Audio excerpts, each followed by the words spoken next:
This episode of CU Live is brought to you with support from Stoff's Coffee Roasters. Since 1988, Stoff's has been offering specialty coffee hand-roasted right here in Central Ohio. Stoff's is also a proponent of meaningful community conversations, whether online or in person.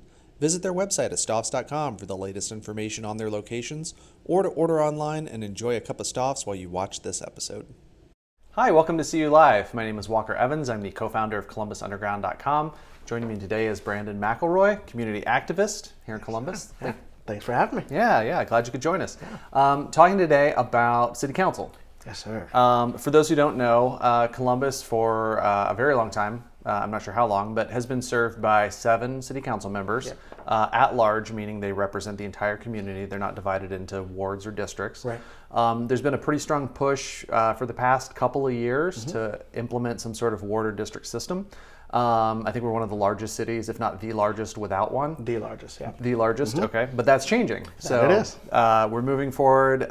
There's a sort of committee to oversee that process that you have applied to be a part of. Yes. By the time this video comes out, you may or may not be a part of that committee, but you're invested and involved in this type of piece in the community. The outcome being, I think in 2023, we will have 9 city council members, each represented by an area. Yep. Yeah. So where do we stand in this process right now?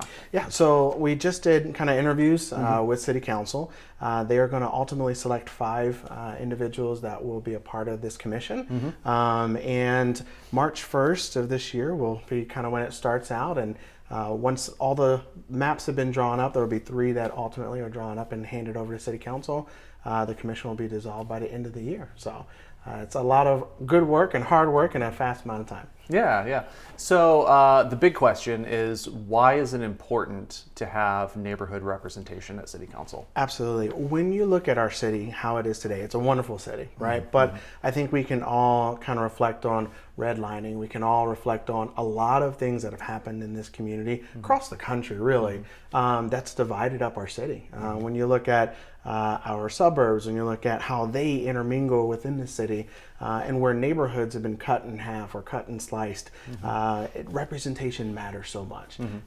You have some very big differences on one side of Broad Street and the other side of Broad Street, and same on High and all the other thoroughfares through our city. So having district representation is only going to allow more people to have a greater impact and a greater voice spread throughout, versus 3 city council members from the east side, 1 from the north, and a couple spread different places. So do you think that there's any downside though to neighborhood representation? Some of the opponents I remember with some of these initiatives in the past pointed out that you can see infighting between neighborhoods, or people trying to make compromises. Well, if you give me this for my neighborhood, then I'll give you that for your neighborhood. And you see that politically at like the federal level a lot, with senators kind of debating over different things like that. Do you think we could be headed down that path at all?